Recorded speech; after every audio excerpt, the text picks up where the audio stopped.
शुरू करें। श्री राहुल गांधी जी और सैम पित्रोदा जी गुरु और चेले हैं। सैम पित्रोदा जी स्वर्गीय राजीव गांधी जी के भी सलाहकार रहे हैं और सैम पित्रोदा जैसे लोग ही कांग्रेस को विचार देते हैं जिनको कांग्रेस क्रियान्वित करती है।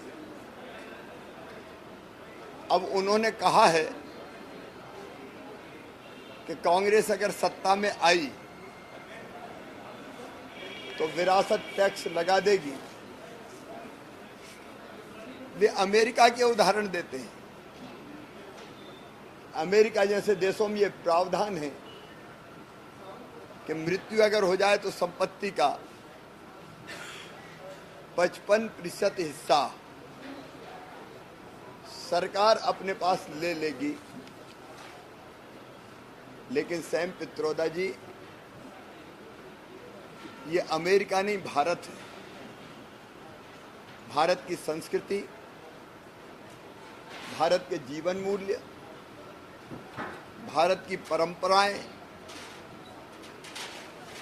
अमेरिका की नहीं है।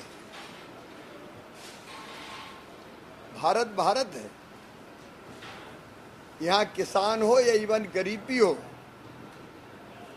वो भी अपना पेट काट काट के थोड़े पैसे इसलिए बचाते हैं कि उनकी मृत्यु के बाद बच्चों को कुछ दे के जाएं।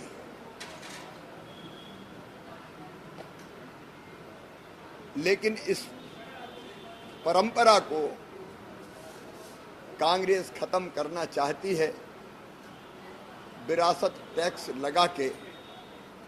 ये टैक्स पहले था, लेकिन जनता के दबाव में कांग्रेस ने इसको समाप्त किया था। उस समय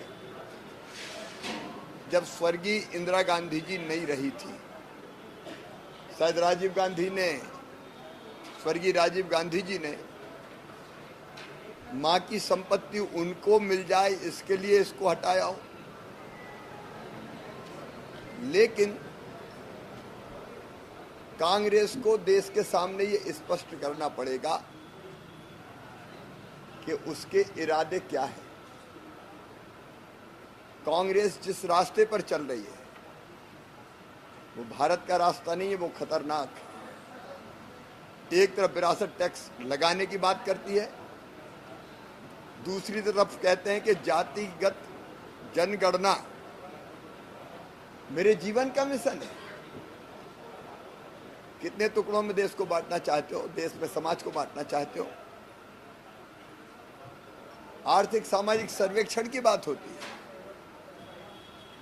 इसके पीछे खतरनाक इरादे छिपे हुए हैं और वो इरादे हैं जातियों में देश को बांटने के। वो इरादे हैं दलित, आदिवासी और ओबीसी के अधिकारों को बांट देने के। भारत इसको कभी स्वीकार नहीं करेगा, देश की जनता इसको कभी स्वीकार नहीं करेगी।